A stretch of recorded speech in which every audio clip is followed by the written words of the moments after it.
Welcome everyone to the quarterfinals of the FIDE World Cup 2023. It's India number 1, Gukesh taking on Magnus Carlsen, the world number 1. It's an epic matchup. 17-year-old Gukesh's rise to the top has been phenomenal, and Magnus, of course, one of the best in the world. The clock has started. Gukesh has the white pieces and opens the game with 1d4. Gukesh has played e4 in this tournament as well, but he decides to play his queen's pawn against Magnus, and Magnus, adjusting all his pieces before the game. This is not going to be an easy one. He got quite a scare against Vincent Keimer in the 4th round of this tournament, but smoothly sailed against Vasily Ivanchuk. Gukesh plays the London system. Wow! That is a bold choice because it leads to fresh positions and also exciting ones. Now, you can see Magnus there. He has to decide what setup he wants to take against the London, and he chooses the relatively lesser played b6.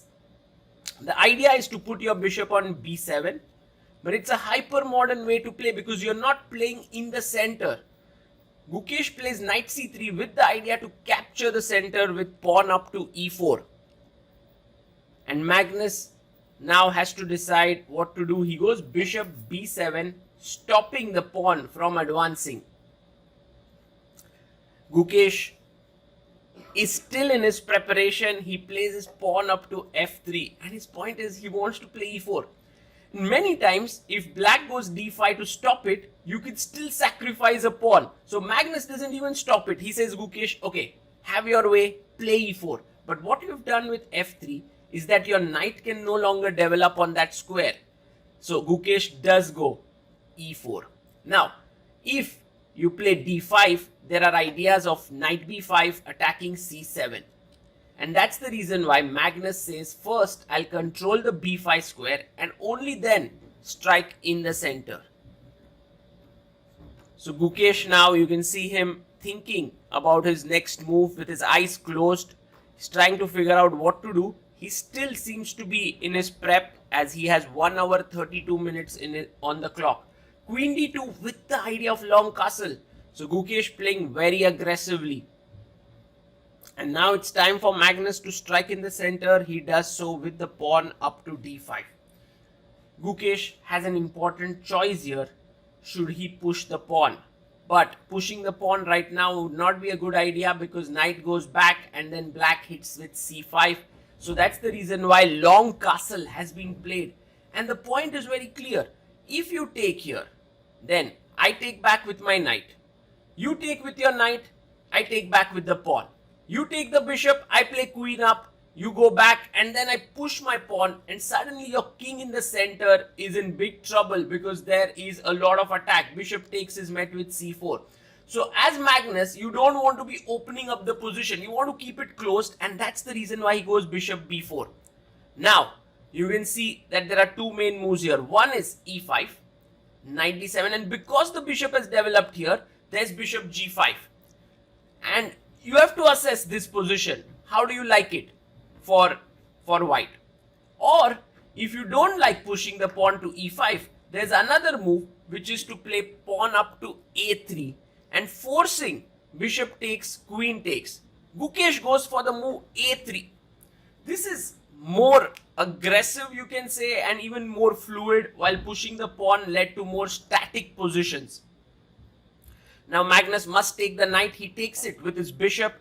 Queen takes on c3. With the bishop and the queen combined, there is attack on the c7 pawn. Magnus takes the pawn on e4. Gukesh cannot take back because knight would take here. So the move here is bishop c7.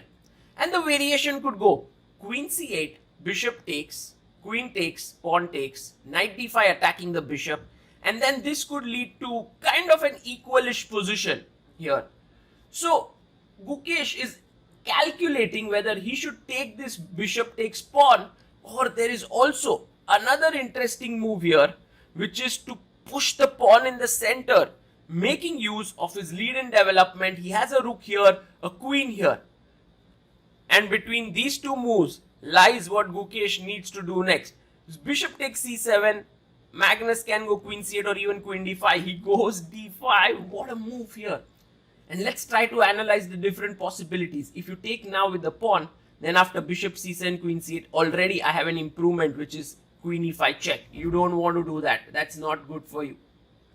So you don't take with the pawn, but maybe you want to take here with the bishop. But if you take with the bishop, after takes queen c8, I take, and my queen enters here, and it's already big trouble. So you can't even take with the bishop. And that's the reason why the most logical move for Magnus now is to take with the knight. And he does so. He plays it. But Gukesh's idea now, of course the queen is attacked, so you need to do something about it. But his idea is to pluck this pawn on g7. He takes it. And if the rook had to move, black is already lost. Like rook f8 or something, you are just busted. You know, bishop g5 is coming and too many problems. But queen f6 is what Magnus had on his mind. And now the queen trade is imperative, because if you move your queen, the bishop is hanging. So you have to take queen takes, knight takes. And let's take stock of the position. White has the bishop pair here, and black has currently an extra pawn. So Gukesh goes bishop e5 first, forcing the king to come up. And now, next, he can take the pawn on c7 and at least equalize the material. Bishop takes on c7 has occurred. Although the material is equal and the queens are off the board, the position is by no means drawish. That's because black's king is in the center, Gukesh has the bishop pair, black has a very nice pawn structure. There are too many imbalances here. Now first Magnus develops, defends his pawn, and Gukesh goes bishop g3. His idea at some point is to pop out his bishop on this square and pin the knight. So that is a very interesting plan. And Magnus goes rook h to g8. Gukesh could have put his bishop now on h4. It's a good move, and Magnus has to maybe move away, king e8. Then take, knight f3. The position should be roundabout equal.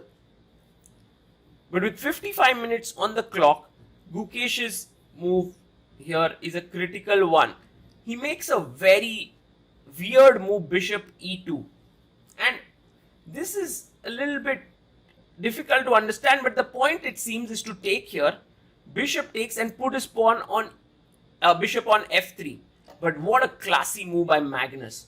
You see, Magnus understood that now taking with the bishop here doesn't make sense because he's going to go bishop f3, so he wants to take with the knight. But once he takes after fe4, knight takes, there's always a check.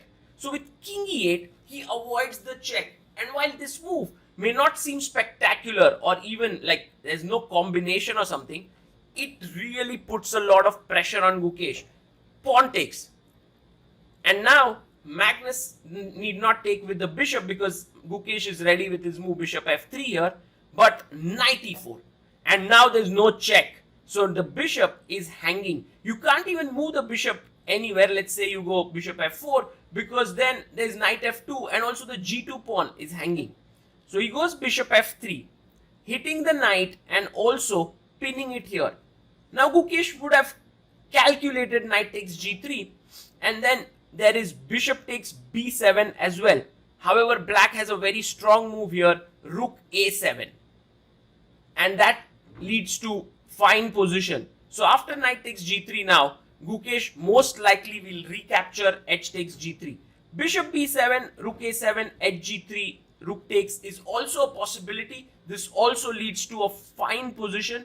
But I feel that here, black is doing fine. Like, as in the game, he's doing quite well.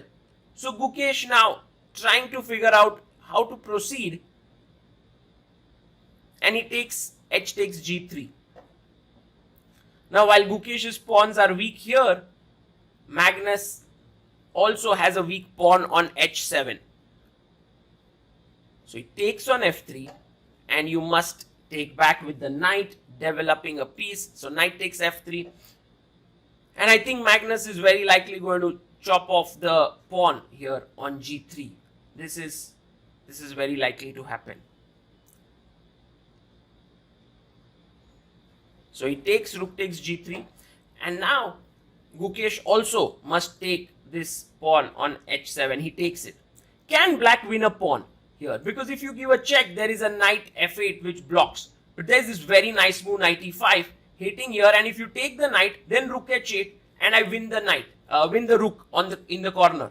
So Magnus, firstly, I don't think is keen on taking the g2 pawn. He goes king e7 and tells Gukesh that, look, your problem is now that this pawn is weak, while I have two connected central pawns. So very minuscule edge for black, but this is all that Magnus needs of a knight d4. Fantastic move by Gukesh, looking at the c6 square and trying to create some kind of an attack with his two rooks and a knight.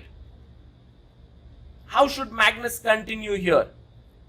You can see he has more time on the clock than Gukesh, and he finds this very nice move, knight e5, because now the c6 square is controlled by the knight, and the knight is slightly shaky on e5, but it's not so easy to attack it. Gukesh goes rook e1. Now the king can come to d6 or f6. These are both the moves which can sort of save the knight. Or Magnus can decide to go rook g4 and attack Gukesh's knight on d4. These are the two possibilities. What does Magnus choose here is the question. He wants to keep that small fire of initiative going on here, because if 2-3 inaccurate moves by black, or even maybe one, this is very close to a draw. So he goes rook g4, and here Gukesh had an interesting option with knight f5, because if Magnus takes here, this is completely good for Gukesh. But Magnus would have most likely gone king f6 and then knight d6. Seems like equal, but Gukesh goes and takes the knight. Magnus also chops off the knight. And now Gukesh makes this slightly passive move, rook e2. Maybe better was rook e3 with the idea of rook f3. But he goes rook e2, and this is what Magnus needs. First, he goes rook d8, threatening mate in 1 here. Of course, Gukesh is going to deal with it, and the best way to deal seems c3. So he makes a little luft for his king. And now this next move is very, very instructive that Magnus plays, because currently White's entire counterplay is related with this pawn on f7. And if Gukesh can get rook f2, he would be very happy. So a prophylactic move, rook f4. So nicely played. And now Gukesh does not have this move. So he brings up his king to c2. But there is a weakness now, g2 pawn. And you can actually mount on it by putting your two rooks. So he puts his first rook on g8. For the time being, Gukesh has his pawn controlled, but Magnus can slowly start improving the position. So Gukesh needs his own counterplay, and the best way to do it is to push his queenside pawns. He first goes b4. This is an excellent move. If he gets a4, king b3, later on try to create a passer there because he has a majority. Magnus says, I'm stopping your pawns in their tracks right now. I go b5, and Gukesh, what are you planning to do? Well, Gukesh can continue with his king march in the upward direction. He goes king b3. So Gukesh is making progress, but now Magnus hits the pawn. Of course, you're not going to come back and defend it. That's too passive. The more active solution is to play rook f2 and attack the f7 pawn. But what Magnus has realized is that after rook f2, and when he puts one of his rooks on g7, and one pair of rooks are traded, then his central pawns can roll much more easily, because then White has only one rook and not two. So rook g7 played, and now Gukesh has a choice between taking this rook or coming back passively. He takes it, rook takes. And if black is given time, he would go f5, king f6, e5, e4, king e5, f4. Just roll the central pawns. So Gukesh says, I need to create a passer here, a4. Fantastic move. This is exactly what is needed to create a passer. And until now, both players have played excellently. Gukesh has held his own against the world number 1. Magnus goes f5. You need to take on b5. And Gukesh takes, pawn takes. And now comes the critical moment of the game.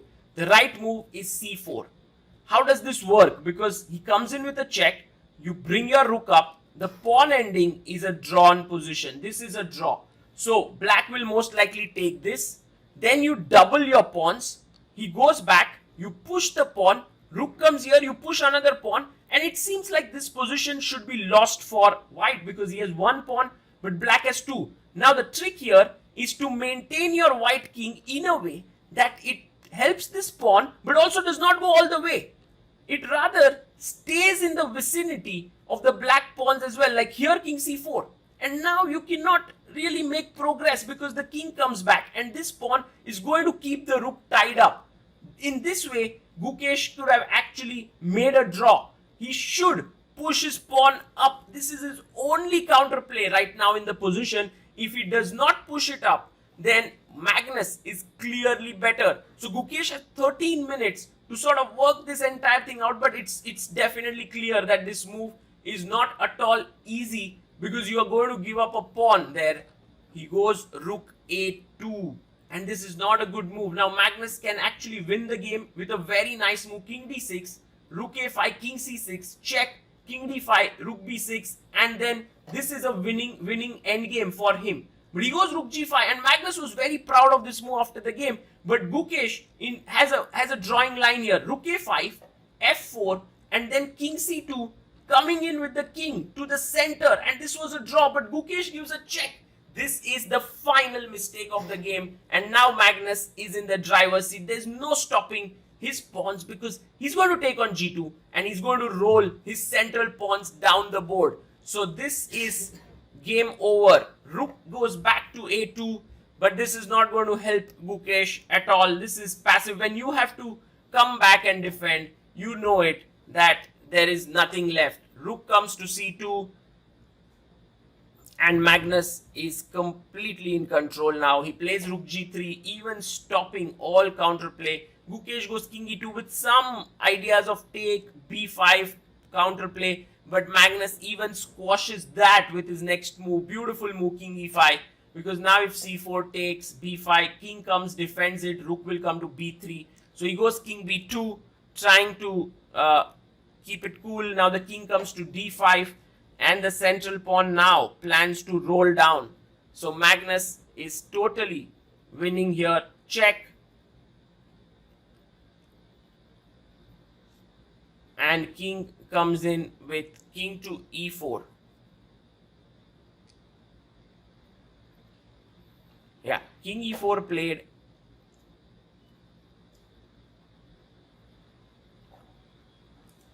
And Gukesh now has a very, very difficult task to even find a good move.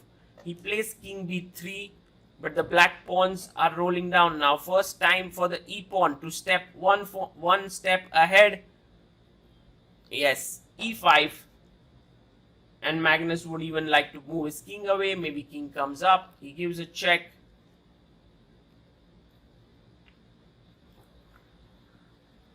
And the king moves back to f5. So e4, e3 is incoming.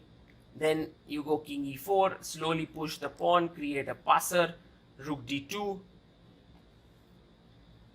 And this is where Magnus's calculation, final calculation, e4, he's ready to give up this b5 pawn because he realizes that these two pawns are going to do the job for him. Look at Gukesh there. He's quite upset with himself.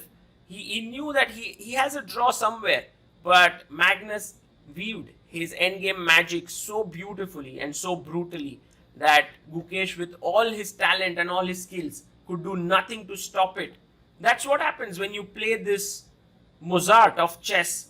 He often creates chances which his opponents, no matter how skilled, are not able to see.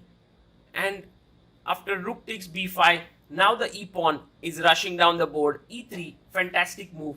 Later on, the rook can take this, and then you have two passers. Meanwhile, white does have two passes, but they are way away from the queening squares, so it's not going to work. Gukesh gives a check with his rook, and now king f5. King comes up. Gukesh doesn't even have the time to push any of his pawns because e2 is straight away queen. So he gives a check. And Magnus goes king e4. Gukesh's idea is rook b8, so that if e2 he can give a check from behind, but anyway Magnus can come down with his king. He plays e2 and this is over. Rook e8 check, king d3, and there's nothing that can be done. Gukesh resigns and then he talks with Magnus. Let's hear what he says.